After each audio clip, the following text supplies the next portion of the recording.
What's going on, guys? Welcome back to the channel. The last video we left off with pulling the body off the chassis, and it sits here. I told you last episode we were going to be squaring this thing up, and I can tell from just how it's sitting currently, this thing is not even close to square. But before we get into that, I just want to ask you guys a couple questions. But what do you guys want to see in my content? Do you want to see the nitty gritty stuff, the grinding, the welding? Do you want to see the highlights of that stuff or what? I'm just trying to get a feel of what you guys want to see, what will give you guys more retention to keep viewing my videos. But I want to make better content for you guys. Like this, doing this out in my garage, this is fun for me. It's not work. I do it for a living, and I come home and I can do it even more. So it's just enjoyable for myself to be doing this, and I wanted to be able to share it with you guys and take you along for the ride, and hopefully I can show you a few tips and tricks that I've learned along the way. So let me know what you guys want to see out of the content. And then another thing is I'm a Trollco ambassador. I'll post the link in the description if you guys want to check it out. If you use code BOOSTED10 at checkout, you'll get 10% off all your orders. I'll get into it for you guys. We'll start just squaring this thing up, seeing what's out of plumb. There's gonna be a lot, so take you along for the ride. All right, so first we're just gonna take a couple preliminary measurements, see how bad of out of plumb this thing really is. We'll just go from here to here. Call that 47.25. We got 46. So right there already, we're at 1.25 inches front to back off. Here, we'll call that 59 3/8. And 61. It needs to kick over and go forward a little bit. I mean, it doesn't need to kick over too much, but this way it's really off. But then again, these cars weren't really straight from factory, so we can cheat some of this and it still look good. I mean, I'm gonna try my best to get it as straight and plumb as possible, but we'll figure it out. We're gonna throw these doors in here real quick. See if that can help us out a little bit.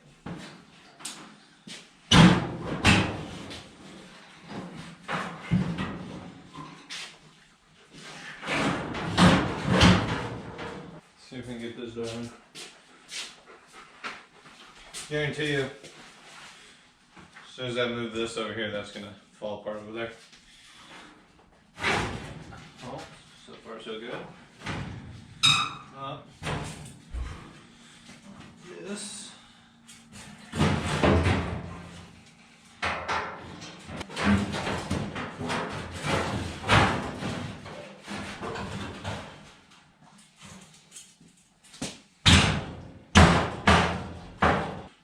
Rear of this needs to be picked up just a little bit.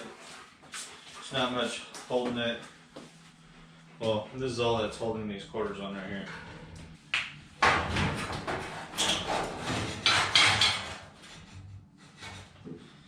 That should help.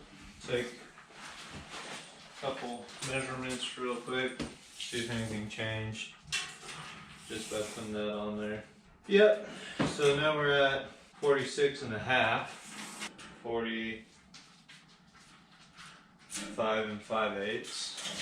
We're at 60, or no, 59.25, 60.25. That hole. smoothed a little bit. All right, so I did some stuff off camera. I had to do a little bit of soul searching. I was getting distracted by the camera, trying to figure out what my game plan was, and I just had to get in there and start doing it, get it to where I needed it to go. So now, or I'll show you what I did. I squared up the doors and I welded them shut to where all the body lines line up. I got good door gaps. The door gap over here actually lays over itself. So there is no real door gap really. And then same with the passenger side. I did over here. As you can see, welded all that up. Well, tacked it all up. And then same with this. I got a nice good even gap in the front right there. And then I was freaking pulling measurements off this panel right here.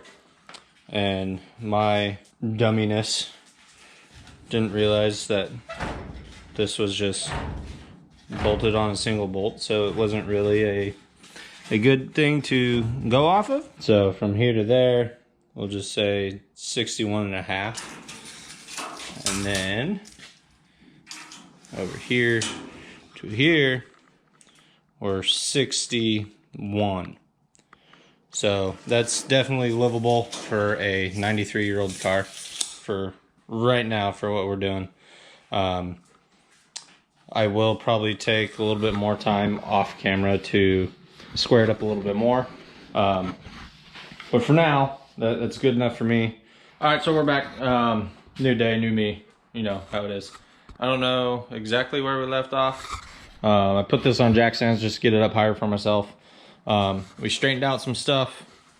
Got this more in plumb. Welded everything. Welded the doors to the body and everything to keep it all rigid and all that. I laid out some cut lines. I'm gonna be cutting these out because I need to repair this piece right here. This actually is supposed to go into trunk rail, I guess. We'll just call it a trunk rail. I don't know. A trunk drip rail. So we're gonna be cutting out this piece, replacing it with a piece out of this, which is in better shape. But I'm gonna cut this out first.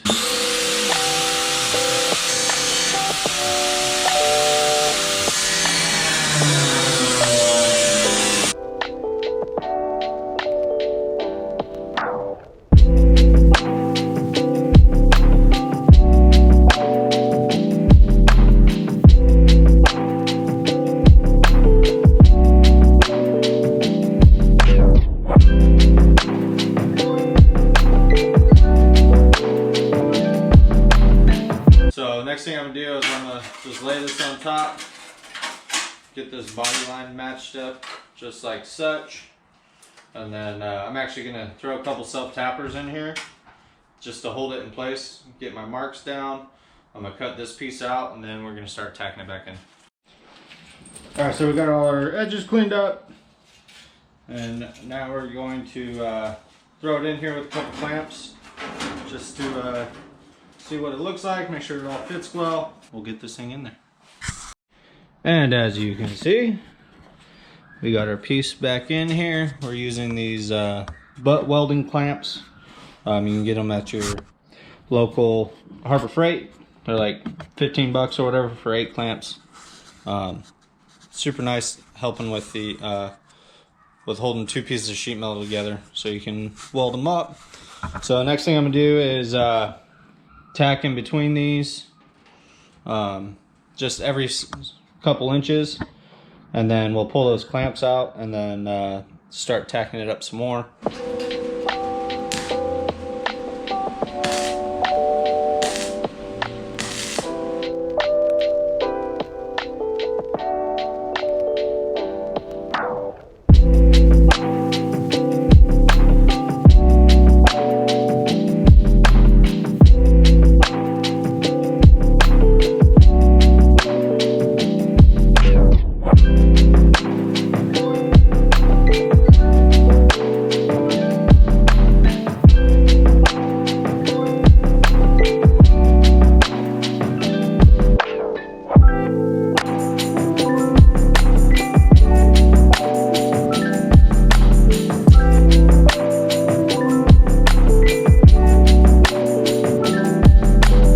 Alright, so we got her all tacked into place, looking good.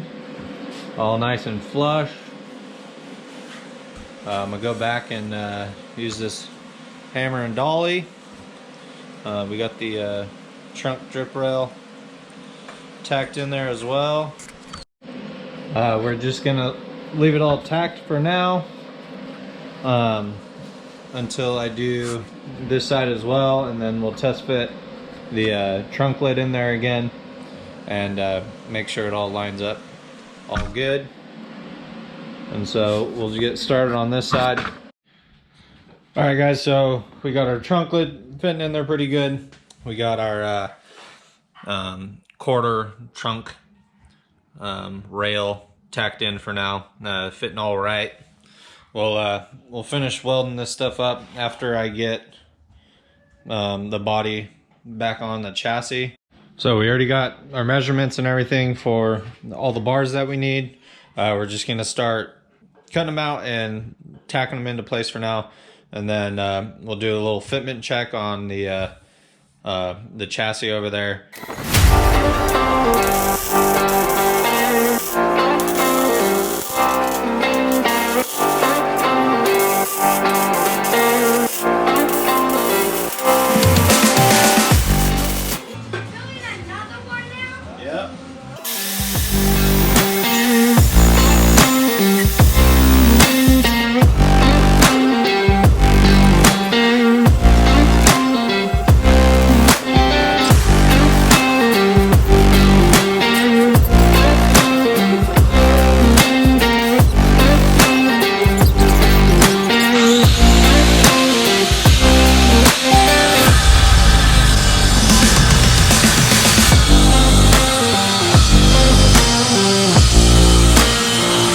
It was at this moment that Nathan knew he fucked up. Well, we had a little boo-boo when we cut this cross member out. I didn't account for the body being under tension, so when I cut it out, kicked one way or the other. So what I had to do here was grab a strap and pull it back into square.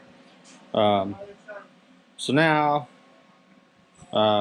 we got it all back to where it's supposed to be. I wanted to document this because I want to be transparent in everything I do. When I fuck up, I want to show you guys. So this is one of them. So now all I got to do, since it's back into square, is just weld my piece back in, and then I'm gonna leave this strap on here until I make my driveline hoop or hump in the floor. So back to the action. One more thing, so you guys can learn from my mistake. What I should have done originally was cross brace this body, go from corner to corner, corner to corner, and braced it with some extra metal I have laying around.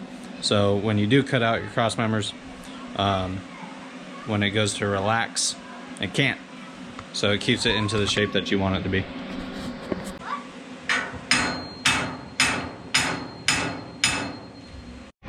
Tech tip of the day, when you're trying to find angles of the dangles, what I like to do is draw my blueprint on the ground so you guys can see it, kinda. There's a glare. There you go. So what I do is I draw it out. I have my predetermined length in between the two pieces right here. And then I already know these angles on these pieces are 22.5 because I was expecting to cut these at 22.5 and all that stuff. So they're already pre-cut at 22.5. And then I need 4 inches of clearance from the bottom here to the bottom there. So I drew 4 inch. And then I'm using 1 inch square tubing, so it makes it easy. And then I just draw my diagram of what I want, and then wherever your corners intersect, you draw a straight line from corner to corner, and then you take your speed square And what you do here is this is your pivot point, and this right here is all the degrees that you need. So I know this, once I get it lined up right there, lines up to roughly 34 degrees. So I know this cut right here is gonna be 34 degrees. This cut on this piece, 34. And then you get perfect miters. And then you just rinse and repeat for all of these. So there you go, tech tip of the day.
So that's the piece we just made.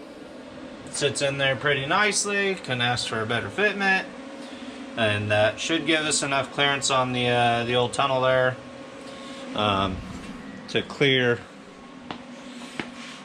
this right here. So guess we're on to the next one. We got to make the second one that's going to cross over right about here. We only got like a ½ inch we got to move, but I'm gonna give it a little bit more clearance than it needs. Alright, so we got our drive shaft humps tacked in, looking good. This one's 2 inches taller than this rear one, just because the slope of the transmission is, or the drive shaft itself. Here's Dog as always. Give him all the pets and loves. Sugar boy. But yeah, so I should probably try to throw this car back on the frame and see how it fits. Hopefully everything clears. I'll let you guys know. Alright guys, so we're back.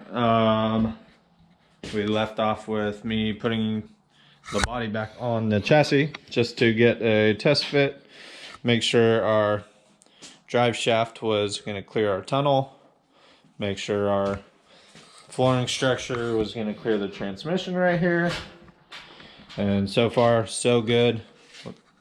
What we're going to do now is add some more bars in this, finish out the floor structure, but I'm going to need some more steel. I don't know why I thought I could get away with 20 feet of 1x1 to do this floor, but I only have 10 feet left, and that's 10 feet right there, all cut up and welded in. So I have a feeling I'm gonna need at least another 10, maybe 15 feet. So I'm gonna have to go get some more tomorrow since they are closed today. And hopefully I can finish out this floor and start getting some sheet metal down and making it look like an actual floor. Alright guys, so we got about 90% of the floor structure done. I'll show you real quick. We're just missing a couple bars that I want to throw in. I have a crossbar that goes here, and then another one that goes the length of this. And then back here, we're gonna have 2 bars going straight back, and then another crossbar across the trunk over here like such. It's gonna go from this corner to that corner, and it'll all tie in. Eventually, we're gonna re-engineer this rear suspension. I don't like this giant crossbar sitting at a angle. You got a big old gap on the backside here, so we're gonna change that, and we're also gonna change these coilovers because these are old, outdated Jag coilovers, and the springs in them are so stiff. With me jumping on it, it doesn't even move the car. So we're gonna change spring rate and all that stuff too. But for now, what I'm gonna do is I'm gonna start welding all this structure out. All this stuff in here right now is just tacked in, so I'm gonna go through, weld it all up, and then eventually we'll throw in those extra bars that we need. But for now, I'm just about out of material once again, because the steel shop that I get it from only had 16 feet, and I needed about 20 or so. So we'll get after it. Got the floor all welded in. I took the time and ground it down as well, so all my sheet metal will fit nice and flat on all these butt joints. And also, as you can see, we have a hood for this now. So we are going to be cutting it to fit, so we can get this thing looking all nice, so we can hide this flathead V8, and making this thing like a true roadster. But that's all the time we have for this episode. I'm going to be trucking along more today, but the video I'm recording right now is already quite long. So if you're still here for the end of this, thank you, I appreciate it. Hit that like button, hit that subscribe button, and I'll see you guys next time. I wake up every minute with the fever dreams. I push my mind to a limit where it needs to feed. I work blind, got vision I don't need to see. I'm picking mind over matter, I believe in me. I need to find more hours in the day to breathe. Need to find more power in the way I be. And when my mind turns sour with the painful scenes, I need to scream out loud, I can't stop me. I wanna